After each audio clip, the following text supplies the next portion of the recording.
నమస్తే, welcome to ఎస్వీటీవీ news bulletin. ముందుగా headlines చూద్దాం. అంజన్న స్వాముల అరెస్టు సరికాదు, శ్రీరాములు ద్వేషించిన వ్యక్తిపై నిరసన తెలిపితే తప్పేంటి?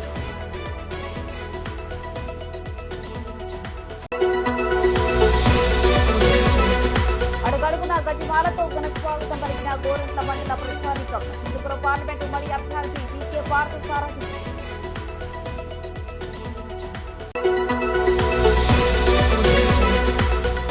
ముల్లపల్లి మండలం వెల్లటూరు గ్రామం నుండి ఎన్నికల ప్రచారం. టీడీపీ, జనసేన, బీజేపీ పార్టీల ఉమ్మడి అభ్యర్థి జీవి ఆంజనేయులు.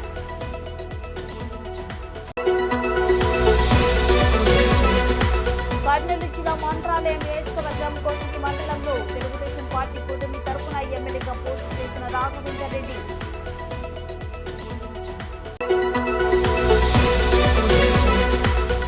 పల్నాడు జిల్లా వినుకొండలో తెలుగుదేశం పార్టీ ప్రచారంలో పాల్గొన్న మహిళపై వైసీపీ సోషల్ మీడియాలో అసభ్యంగా పోస్ట్.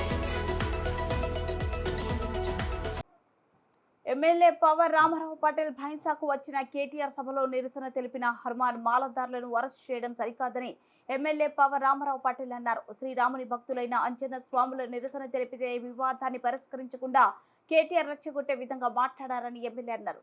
హిందువుల ఆరాధ్య దైవం జై శ్రీరామ్ నినాదంపై కేటీఆర్ కొన్ని సభలో వివాదాస్పద వ్యాఖ్యలు చేయడం సరికాదన్నారు. హిందూ మనోభావాలను కించపరిస్తే ఊరుకునే ప్రసక్తే లేదని తేల్చి చెప్పారు. ఇది ముమ్మాటికి బీఆర్ఎస్, కాంగ్రెస్ పార్టీల కుట్రేనని ఆయన అన్నారు. ఒక వర్గానికి సంబంధించిన దేవతలపై వివాదాస్పద వ్యాఖ్యలు చేయడం ఏంటని మండిపడ్డారు. కాంగ్రెస్, బీఆర్ఎస్లను ప్రజలు నమ్మొద్దని, బీజేపీ గెలుస్తుందన్న భయంతోనే నిరసన తెలిపిన వారిని చిల్లర మాటలు అనడం మంచి పద్ధతి కాదన్నారు. 23 మందిని అరెస్ట్ చేయడం సరికాదని, వారికి అన్ని విధాలు ఆదుకుంటానన్నారు.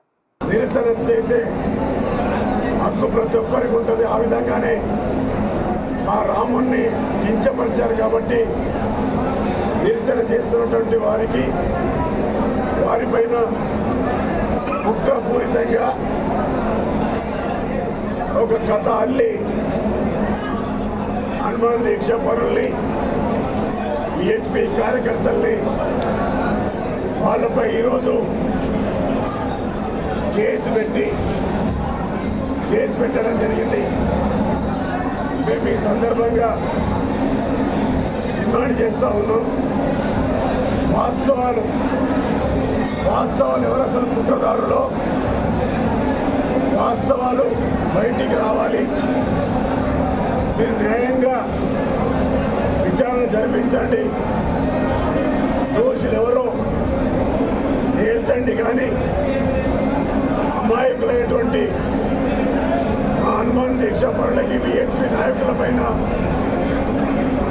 ఈరోజు అటు టీఆర్ఎస్ కావచ్చు, కాంగ్రెస్ పార్టీ కావచ్చు, లేకపోతే ఇంకా ఎవరైనా మధ్యలో వచ్చి కుట్రపూరితంగా దీన్ని రచించారని చెప్పేసి మాకు మాత్రం ప్రగాఢమైనటువంటి ఇది ఉంది. కాబట్టి నిజమైన దోషుల్ని శిక్షించాలని ఈ సందర్భంగా నేను డిమాండ్ చేస్తూ, సోదరులు రాత్రే నాతో మాట్లాడారు. సార్ ఇట్లా జరిగిందని చెప్పేసి. తప్పకుండా పటేల్ గారు అన్నట్టుగా ఆ దీక్ష పరుల్ని, విహెచ్పి నాయకులందరినీ కూడా కాపాడే బాధ్యత మాది. తప్పకుండా వారికి కాపాడి తీర్థం. నిజమైన వారిని, ఎవరైతే దోషులు ఉంటారో వారిని మీరు చూడండి తప్ప అమాయకుల పైన ఈరోజు రాముని కించపరిస్తే నిరసన తెలిపే వారిపైన ప్రజాస్వామ్యంలో నిరసన హక్కున్నటువంటి నిన్న రాత్రి కేటీఆర్ ప్రోగ్రాంలో ఏదైతే జరిగింది చాలా సిగ్గుచేటు. ఎందుకంటే ఒక ధర్మానికి, ఒక దేవుడికి కించపడే వ్యక్తి కేటీఆర్ గారు ఇట్లా కించపరిస్తే మేము వర్గమని మా హనుమాన్ దీక్ష వాళ్ళు, అదేవిధంగా మా హిందూ సోదరులు అందరూ ఆయనకు అడ్డమైతే ఎట్లా అంటే అట్లా తిట్టడం సమావేశం కాదు. అయ్యా, నువ్వు ఒక హిందూ ధర్మానికి పుట్టిన వ్యక్తి, హిందూ ధర్మానికి కింది పెట్టిన రాముడు ఎట్లా కింద పెడతావు? నువ్వు దేవుడు పూజ చేయవా అని నేను సవాల్ చేస్తున్నాను. ఏదైనా ఖచ్చితంగా నా కార్యకర్తలకు కాపాడే నా బాధ్యత ఉంది. నా కార్యకర్తలు ఏదైతే తప్పు చేయలేదు, హనుమాన్ దీక్ష వాళ్ళు కూడా తప్పు చేయలేదు, నువ్వు మాట్లాడే సరిగ్గా మంచిగా లేదు, పద్ధతి మంచిగా లేదు అని మేము చెప్పి నిరసన వ్యక్తం చేశాము. దానికోసం ఏదైతే కుట్ర చేస్తున్నారో మీరు కాంగ్రెస్ వాళ్ళు, బీజేపీ వాళ్ళు, ఖచ్చితంగా మేము న్యాయ పోరాటం చేస్తాం. ఎవరైతే మా దోషులకు మీరు లోపట్లే చేశారో వాళ్ళని కాపాడే బాధ్యత మా మీద ఉంది. ఖచ్చితంగా వాళ్ళని కాపాడుకుంటామని తెలియజేస్తున్నాను. మిత్రులారా, మేము ఎట్టి పరిస్థితి హిందూ ధర్మంలో పుట్టి హిందూ వాళ్ళకు కాపాడడం నా బాధ్యత అని మీకు అందరికీ తెలియజేస్తున్నాను. పెనుగొండ నియోజకవర్గం గోరంట్ల మండల కేంద్రం నందు ఎన్నికల ప్రచార కార్యక్రమంలో భాగంగా రోడ్ షో నిర్వహించిన తెలుగుదేశం, జనసేన, బీజేపీ పార్టీల ఉమ్మడి హిందూపురం అభ్యర్థి బీకే పార్థసారథి, నియోజకవర్గ శాసనసభ అభ్యర్థి సవితమ్మ, బీజేపీ జిల్లా అధ్యక్షులు శేఖర్, తెలుగుదేశం పార్టీ, బీజేపీ, జనసేన నాయకులు, కార్యకర్తలు పాల్గొన్నారు. అనంతరం బీకే పార్థసారథి మాట్లాడుతూ గత తెలుగుదేశం పార్టీ ప్రభుత్వ హయాంలో 350 కోట్ల రూపాయలతో నారా చంద్రబాబు నాయుడు ఆశీస్సులతో నారా లోకేష్ బాబు చేతుల మీదుగా శంకుస్థాపన చేశాము. కానీ దురదృష్టవశాత్తు తెలుగుదేశం పార్టీ అధికారం కోల్పోతే మళ్లీ వచ్చిన ఈ వైఎస్ఆర్ ప్రభుత్వం కమిషన్లకు కకృతిపడి దాన్ని నాశనం చేశారు. తెలుగుదేశం పార్టీ అధికారంలోకి వచ్చిన వెంటనే దాన్ని తిరిగి పనులు ప్రారంభించి పనులు పూర్తి చేసి ప్రజలు దాహర్తిని తీర్చి మీ రుణం తీర్చుకోవాలంటే మీరందరూ సైకిల్ గుర్తుకు ఓట్లు వేసి అఖండ మెజార్టీతో గెలిపించాలని కోరారు. ఈ కార్యక్రమంలో తెలుగుదేశం పార్టీ, బీజేపీ, జనసేన నాయకులు పెద్ద ఎత్తున పాల్గొన్నారు. బెంగళూరులో ఉండే ఉషమ్మ కావాలా, పెనుగొండలో ఉండే సవితమ్మ కావాలా, మీరు డిసైడ్ చేసుకోండి. కాబట్టి మీరందరూ ఇంకా ఇన్ని రోజులు బాగా నాతో పాటు పార్థసారథితో పాటు ఎండ సైతం లెక్క చేయకుండా ప్రచారం చేశారు. చాలా సంతోషం. ఇంకా ఇన్ని రోజులు చేసింది ఒకటైతే మనం ఈ 3 రోజులు చేసేది పోల్ మేనేజ్మెంట్ చాలా ఇంపార్టెంట్. ప్రతి ఓటర్ దగ్గరికి మన ఈవీఎం తీసుకుపోయి డెమో ఈవీఎం తీసుకుపోయి చూపించాలి. ప్రతి ఒక్కరూ బాధ్యతగా తీసుకొని 13వ తారీఖున అందరూ ఓటేసి వేయించి మీ సవితమని, మీ పార్థసారథి గారిని అఖండ మెజార్టీతో గెలిపించవలసిందిగా కోరుకుంటూ జిల్లాలో మన ఉమ్మడి పార్లమెంట్ అభ్యర్థి బీకే పార్థసారథి గారు మాట్లాడతారు.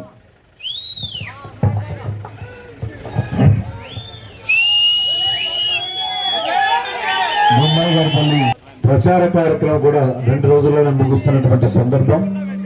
అందరూ కూడా దయచేసి ఈ 4 రోజులు కష్టపడితే తెలుగుదేశం పార్టీ అధికారంలోకి వస్తాయి.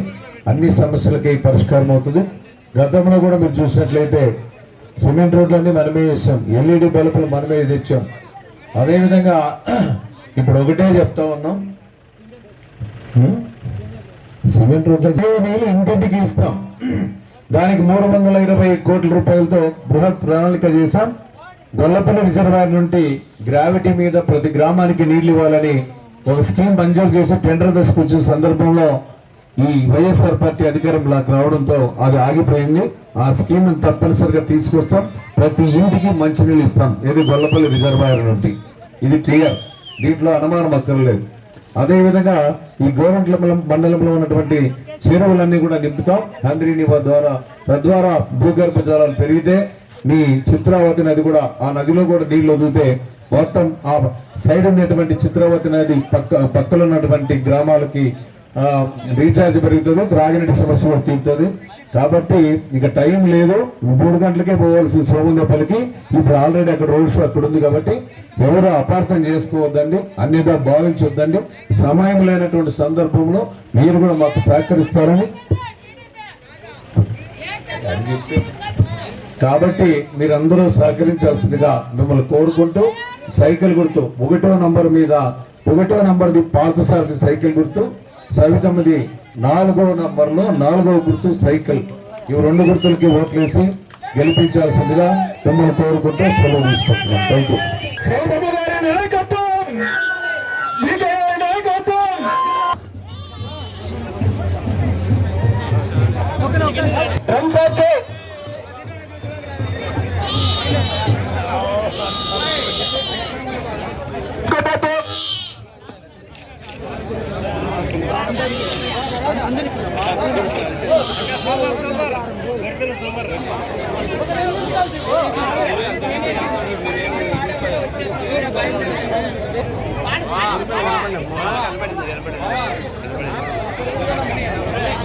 ఇక్కడ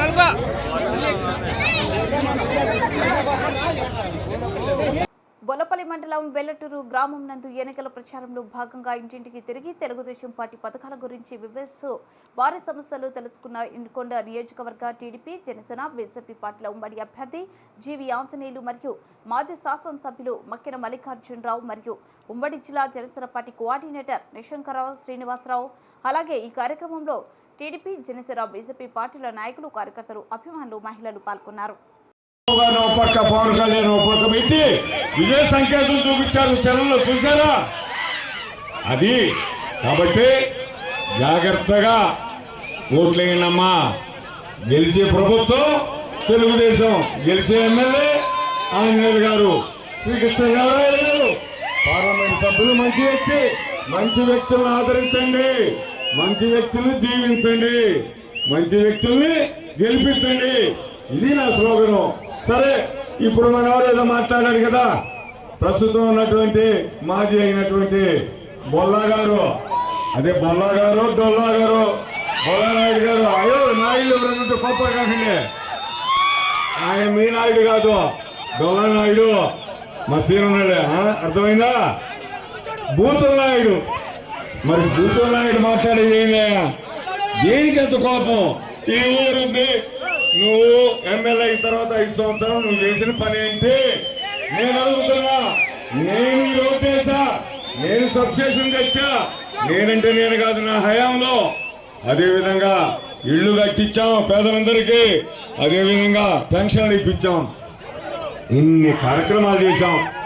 మా తర్వాత ఆంజనేయులు గారు వచ్చారు, ఆయన ముగిన సీసీ రోడ్లన్నీ వేశారు, పెన్షన్లు ఇప్పించారు, పేదవారికి లోన్లు ఇప్పించారు. అన్నిటికి మించి ఎవరన్నా పేదవాళ్ళు ఆయన ఇంటికి వెళ్తే కళ్ళు, కళ్ళజోళ్ళు, కంటి ఆపరేషన్లు, స్కాలర్షిప్లు ఇన్ని ఇచ్చేటటువంటి మంచి వ్యక్తి ఆంజనేయులు గారు. సరే, మీకు ఒక అనుమానం రావచ్చు, పోయినసారి నువ్వు అటు వచ్చావు కదా, ఇప్పుడు ఎందుకు వచ్చావా అని. దీనికి కూడా సమాధానం చెబుతా. తప్పనిసరిగా నేను పార్టీ మారింది చంద్రబాబు గారు ముఖ్యమంత్రి కావాలి, మనకు రాజధాని కావాలి, గోదావరి నీళ్లు రావాలి. ఇది నా బిడ్డల భవిష్యత్తు, మన బిడ్డల భవిష్యత్తు కోసమే నేను పార్టీ మారాను. నాతో పాటు శ్రీకృష్ణదేవరాయలు గారు ఎంత మంచి వ్యక్తి, అలాంటి వ్యక్తి కూడా సీట్ లేదన్నారు. గంగా కృష్ణమూర్తి ఎంత సౌమ్యుడు, ఆయనే బయటికి పంపించారు. అంటే ఎవరైతే మంచి వ్యక్తులు ఉంటారో, ఎవరైతే ప్రశ్నిస్తారో వాళ్ళకి అక్కడ స్థానం లేదని తెలుసుకొని ప్రజలకు మంచి చేయాలా అనే ఆలోచనతో ఈరోజు ఇటు రావడం జరిగింది. ముఖ్యంగా మంచి అభ్యర్థి ఆంజనేయులు గారు. 20 సంవత్సరాలు మేము ప్రత్యర్థులు ఉన్న ఎక్కడ ఇట్లాంటి మాటలు మేము మాట్లాడుకోలేదయ్యా. గౌరవం మాట్లాడుకునేవాళ్ళం, మీకు తెలుసు కదా. మరి ఈ బూతుల నాయుడు ఎట్లా ప్రతి ఊర్లో ఏం చెప్తారు, ఇక్కడ కూడా నేనేదో వినుకోంలో ఈ ఊర్లో ఏం చెప్పడు, ఈ ఊర్లో చేసింది ఏమీ లేదుగా. ఏం చేశాడు? ఏమీ లేదు. పేదలకు ఇల్లు లేవు, పెన్షన్లు లేవు, రోడ్లు లేవు, ఏమీ లేవయ్యా, బూతులు మాత్రమే ఉన్నాయి. ఈ ఊర్లో పెద్దలు కూడా ఎవరైనా గౌరవంగా ఆడిపోతే పండుగ వచ్చారు అని బూతులు తిట్టేటటువంటి పరిస్థితి ఈ ఊరు వైపు చూపే నాయకులు కూడా ఈ సందర్భంగా మనం చేస్తున్నా. ఒక్కసారి ఆలోచన చేయడాయా. ఆ వినుకొండలో నేనేదో చేశానని చెబుతుడు, దాంతో నేనేసానంటాడు, నిన్న మంచినీళ్ళు నేను ఇచ్చానంటాడు, చివరికి రామలింగేశ్వర స్వామి గుడి కూడా నేనే కట్టానంటాడు. ఎన్ని అబద్ధాలు. రామలింగేశ్వర స్వామి గుడి మనం అందరం కలిసి కట్టుకుంటూ ఉన్నాం. అదేవిధంగా ఘాటోడు ఆంజనేయులు గారు 7 లక్షలు సొంత డబ్బులు ఇచ్చి 7 కోట్లు శాంక్షన్ చేయించారు. నేను కూడా 50,000 ఇచ్చిన. నరసింహారెడ్డి గారి భూమిని 10 ఎకరాల ఎకరం 2.5 కోట్లు 20 లక్షలకి తెనాలి సోదరులు బెదిరించి రిజిస్ట్రేషన్ చేయించుకుంటే ఈ నరసింహారెడ్డి గారు పాపం ఎక్కడికో వెళ్ళాడు పైన, తెలుసు కదా. అలాంటి దుర్మార్గుడు మా 10 మంది ఎమ్మెల్యేలు ఎవరు లేరండి. మేము ఏ రోజైనా పులుపుల శివయ్య గారి దగ్గర నుంచి, రాజకుమార్ దగ్గర నుంచి, గంగినేని గారి దగ్గర నుంచి మేమందరం 10 మంది ఎమ్మెల్యేలు చేశాం. మేము ఏం చెప్పి చెబుతాం, అయ్యా మా హయాంలో 4 పనులు చేశామయ్యా, మళ్ళా ఎలక్షన్ వచ్చినప్పుడు మమ్మల్ని ఆశీర్వదించమని చెబుతాం తప్ప మేము బెదిరించాం, బూతులు తిట్టాం.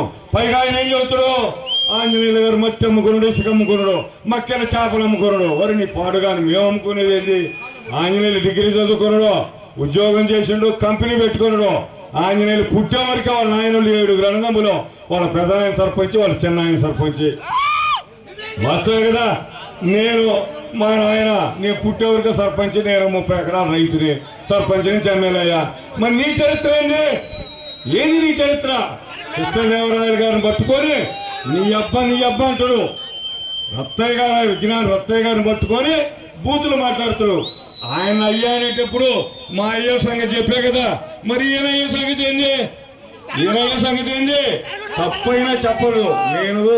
మాకు సంస్కారం ఉంది, గౌరవం ఉంది, కానీ మమ్మల్ని అన్నారు మేము చెప్పక తప్పదయ్యా. ఏడయ్యా దళారీ చేసుకునేటువంటి గేదెలు నమ్ముకునే దళారీ, తప్పే లేదయ్యా. మహానుభావుడు పైన ఉంటాడు. కానీ నువ్వు ఒక లారీ క్లీనర్వి, తర్వాత లారీ డ్రైవర్వి, తర్వాత సినిమా డబ్బాలు వేసుకునే వ్యక్తి, తర్వాత 6 రూపాయలు ఫైనాన్స్ పెట్టిన వ్యక్తి, తర్వాత మనం పాలు పోస్తే మన శాతాలు తగ్గించి పోటీసుడైనటువంటి వ్యక్తి. అంటారు జరగచ్చు కదా. ఇంకా తర్వాత పార్టీల గురించి చదువుతారు. వారు నిప్పాడు గారు ఎన్ని పార్టీలు మారినో తెలుగుదేశం కోస్తే పక్షం వద్దంటారు. పాపం నేను ఎప్పుడల్లా పుట్టినప్పుడు తెలుగుదేశంలో ఉన్నాడు. తర్వాత చిరంజీవి గారి పార్టీ, తర్వాత కాంగ్రెస్ పార్టీ, మా పార్టీ, తర్వాత వైసీపీ పార్టీ, రేపు ఓడిపోయిన తర్వాత బీజేపీ పార్టీ. ఇంకా తప్ప అయితే లేదులేండి. ఇన్ని పార్టీలు మారిన నువ్వు బ్రహ్మనాయుడు గారు మా గురించి మాట్లాడతేట. కాబట్టి అయ్యా మాటలు తగ్గించుకో, బూతులు తగ్గించుకో, గౌరవంగా ఉండు. ఈ పదవి శాస్త్రం కాదు. 10 మంది ఇంటికి పోయినావు, వ్యవసాయం చేసుకుంటున్నావు, గౌరవంగా బతుకుతున్నావు. రేపు నీ పదవి పోయిన తర్వాత నీ సంగతి ఏంటి? నువ్వు వినకుండా రాగలుగుతావా? రైతులను తలకాయలు పగలగొట్టేయటం, రైతుల్ని జైల్లో వేయించడం, అమాయకులైన తెలుగుదేశం కార్యకర్తల మీద శ్రీనివాసరావు నేర్పించడం ఏంటిది? మేము ఎప్పుడైనా తప్పుడు కేసులు పెట్టావా? ఎవరు ఆస్తులు జోలిపోయావా? ఎవరు వ్యాపారం జోలిపోయావా?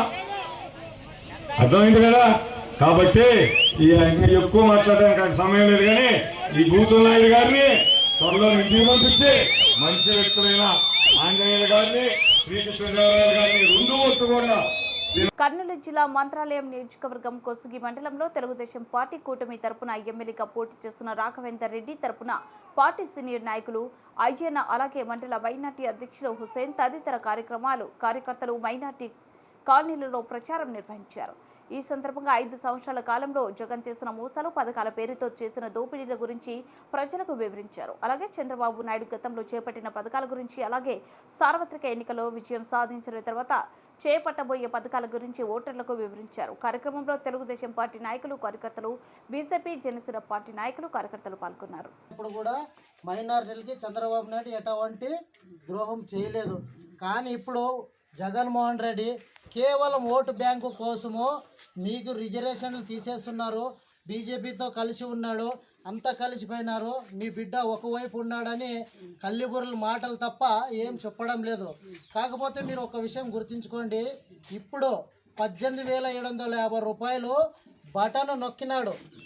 ఉత్తుత్తు బటన్ నొక్కి మోసపూర్తి హామీలు ఇచ్చి మోసపోయే మాటలు చెప్పి మరి ఇంతవరకు డబ్బులు రాలేదు. మీకేమైనా వచ్చినాయమ్మా? డబ్బులు రాలేదు. ఒక విషయం గుర్తుపెట్టుకోండి, ఇప్పుడు వృద్ధార్థులు పింఛన్ల కోసం 2 నెలలు సతాయించిన ఘనత ఎవరైనా ఉన్నారంటే అది కేవలము జగన్మోహన్ రెడ్డి మాత్రమే. 200 ఉండే పెన్షన్ని 2,000 చేసిన ఘనత ఎవరంటే శ్రీ నారా చంద్రబాబు నాయుడునే. కాబట్టి మీరు మైనారిటీలు ఒక్కసారి ఆలోచన చేసి ఉమ్మడిగా అందరుగా కలిసి కట్టుగా వస్తున్నారు. బీజేపీ అయితేనేమి, జనసేన అయితేనేమి, టీడీపీ అయితేనేమి, వీళ్ళు ఉమ్మడిగా ప్రచారం చేసుకుంటున్నారు. వాళ్ళకి ఆంధ్రప్రదేశ్ ప్రజలు మద్దతుగా ఉన్నారు. మీరు పోయి ఓటు వేసే నాడు 1వ నంబర్కి వస్తుండమ్మా. 1వ నంబర్కి వస్తే Kurnool parliament of number Panchalingala Nagarajanna గారికి ఒక ఓటు పోతుంది. అతని రాజ్యసభకు పోతాడు, ఢిల్లీలో పోయి మన గురించి మాట్లాడతాడు. 2వ విషయానికి వస్తే మన మంత్రాలయం నియోజకవర్గం అభ్యర్థి నల్లుగోని రాఘవేందర్ రెడ్డి 4వ నంబర్ బ్యాలెట్ బాక్స్లో ఉంటుందమ్మా. సైకిల్ గుర్తుకే ఉంటుంది. ఫస్ట్ ఓటు అక్కడ వేసినప్పుడు 2వ ఓటు మనం 4వ నంబర్ పోయి ఇట్లా ఒత్తాలి. ఇట్లా ఒత్తితే మెజార్టీ పరంగా మనము రాఘవేందర్ రెడ్డిని గెలిపించుకుంటే మనకి మంత్రాలయం నియోజకవర్గంలో తాగునీరు, సాగునీరు, ప్రతి ఒక్క సమస్యలో రాఘవేందర్ రెడ్డి అన్న తీరుస్తారని మేము నమ్ముతున్నాము. దయచేసి మైనార్టీ దుల్హన్ పథకం తీసేసినాడు, సబ్సిడీ లోన్లు తీసేసినాడు, ప్రతి ఒక్క స్కీమ్ తీసేసినాడు. మీరు గమనిస్తున్నారో లేదో, మేము ఇంటింటికి పోయి ప్రచారం చేస్తున్నాము. దయచేసి జగన్మోహన్ రెడ్డి ఓటు వేయకండి. ఓటు వేసే సర్వనాశనం చేసేస్తాడు. మళ్ళీ చంద్రబాబు నాయుడిని గెలిపించుకుందాం, ఆంధ్ర రాష్ట్రాన్ని కాపాడుకుందాం, ఆంధ్ర రాష్ట్రాన్ని అభివృద్ధి చేసుకుందాము. ఇప్పుడు ఈ నెల పెన్షన్ మాత్రము మీకు 4,000 రూపాయలు 6 పథకాల కింద చంద్రబాబు నాయుడు సార్ 4,000 ఇస్తున్నారమ్మా. దయచేసి మీరు అర్థం చేసుకోండి. మీ ఇంట్లో ఎంతమంది పిల్లలు బడికి పంపిస్తే అంతమంది ఒక్కొక్క పిల్లవాడికి డబ్బులు ఇస్తారు. ఎంతమంది పిల్లలు ఉంటే అంతమంది పిల్లలకి డబ్బులు ఇస్తారు. మీ ఇంట్లో ఎవరైనా ఉద్యోగులు లేక బాధపడే వాళ్ళకి నెలకి డబ్బులు వాళ్ళు చంద్రబాబు నాయుడు సార్ ఇస్తున్నాడు. నిరుద్యోగ కింద ప్రతి ఇంటికి కుళాయి నీళ్లు అందిస్తున్నారు. మీకు 3 సిలిండర్ గ్యాసులు అందజేస్తున్నారు. సూపర్ 6 పథకాలతో చంద్రబాబు నాయుడు సార్ని మీరు గెలిపిస్తారని మేము ఆశిస్తున్నామని ఒక్కసారి అవకాశం ఇవ్వాలని కోరుకుంటున్నాం. బొల్లపల్లి మండలం గంగుపల్లి తంట గ్రామంలో తెలుగుదేశం పార్టీ ప్రచారంలో పాల్గొన్న మహిళపై వైసీపీ సోషల్ మీడియాలో అసభ్యంగా పోస్ట్, మహిళా ఫోటో ట్యాగ్తో గెస్ట్ హౌస్ పాప అని పోస్టు చేసిన వైసీపీ సోషల్ మీడియాపై జిల్లా ఎస్పీ ఆఫీసులో కంప్లైంట్ ఇచ్చిన గిరిజన మహిళ పోస్ట్ చేసిన వ్యక్తులపై ఎస్సీ ఎస్టీ కేసు నమోదు చేయాలని డిమాండ్ చేశారు. వినుకొండ గెస్ట్ హౌస్ పాప అని చెప్పి సోషల్ మీడియాలో ఈ పోస్ట్ రిలీజ్ చేశారండి. ఇది ఎంతవరకు సమంజసమని నేను అడుగుతున్నా. నా తండ్రి స్థాయిలో ఉన్న అతను ఆయన్ని తీసుకొని నేను గిరిజన మహిళని, అలాంటిది కూడా కొంచెం కూడా ఆలోచన లేకుండా ఇలాంటి ప్రచారాలు చేయటం ఎంతవరకు కరెక్ట్? మీ ఇళ్లలో మహిళలు లేరా? మాకంటూ ఫ్యామిలీలు ఉండవండి. నా తండ్రి స్థానంలో ఉన్న ఆయన్ని పట్టుకొని కూతురు లాంటి దాన్ని నేను ఏంటండి ఈ పోస్ట్ ఏంటి? వినుకొండ గెస్ట్ హౌస్ పాప. నాకు ఫ్యామిలీ లేదండి, నాకు చుట్టాలు ఉండరా? రాష్ట్రంలో నేను ఒక నాయకురాలిని. ఇలాంటి పోస్ట్ చూస్తే నా గురించి ఏమనుకోవాలండి? దీన్ని ఎలా భరించగలగాలి? ఒక మహిళనైనా నేను, సామాన్య మహిళలం, దీన్ని ఎలా ఎదుర్కోవాలి మేము? రాష్ట్రంలో చూస్తే జగన్మోహన్ రెడ్డి గారు సొంత చెల్లి కట్టుకునే చీరల గురించి విమర్శిస్తూ ఉంటారు. మా ఇంటి బిడ్డలా అని తండ్రినే అవమానించుకుంటాడు. ఇక్కడ లోకల్గా చూసుకుంటే ప్రతి ఒక్క నాయకుడు కూడా, ప్రతి ఒక్క ఎమ్మెల్యే కావచ్చు, వాళ్ళ అనుచరులు కావచ్చు, కార్యకర్తలు కావచ్చు, వైసీపీ సంబంధించి ప్రతి ఒక్క నాయకుడు కూడా మహిళల మీద అసభ్యకరమైన పోస్టులు చేస్తూ వాళ్ళని విమర్శిస్తూ ఇదే పనిగా పెట్టుకున్నారు. ఎలాంటి మేము బయటికి రావాలి? మేము గిరిజనులం, సుగాలి జాతికి చెందిన వాళ్ళం, మాకు కట్టుబాట్లు ఉంటాయి. అన్నిటినీ దాటి ధైర్యంగా బయటకు వచ్చి మా ఉనికిని చాటుకోవడానికి మేము బయటకు వచ్చాం. ఇలాంటివి చేస్తే, ఇలాంటి దుష్ప్రచారాలు చేస్తే మేము బయటకు వచ్చి ఎలా మాట్లాడగలం? మేము చెప్పగలం. ఈ పోస్ట్ పెట్టినోడిని, రే నా కొడక నువ్వు కనిపిస్తే చెప్పు తీసుకొని కొడతా అని నాకు చెప్పాలని ఉంటుంది. కానీ మాకు కొంచెమైనా సంస్కారం ఉంది, మేము చెప్పలేము.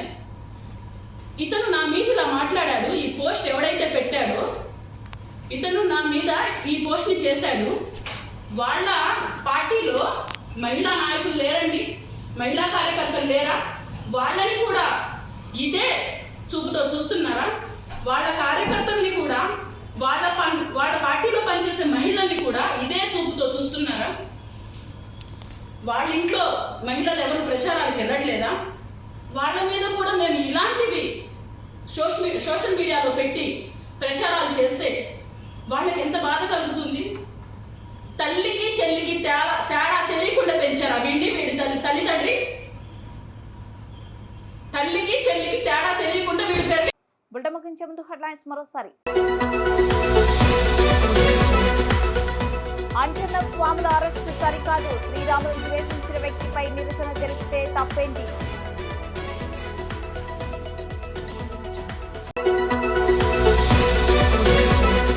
అడుగడుగున గజమాలతో ఘన స్వాగతం పలికిన గోరంట్ల మండల ప్రజానికం. హిందూపురం పార్లమెంటు ఉమ్మడి అభ్యర్థి వీకే పార్థసారథి.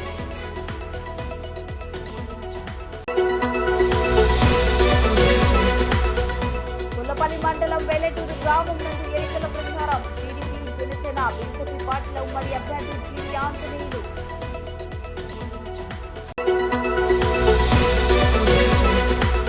కర్నూలు జిల్లా మంత్రాలయం నియోజకవర్గం కోసిగి మండలంలో తెలుగుదేశం పార్టీ కూటమి తరఫున ఎమ్మెల్యేగా పోటీ చేసిన రాఘవేందర్ రెడ్డి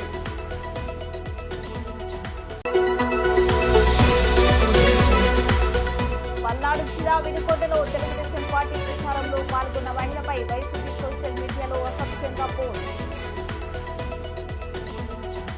మరింత సమాచారం కోసం చూస్తూనే ఉండండి ఎస్వీ టీవీ.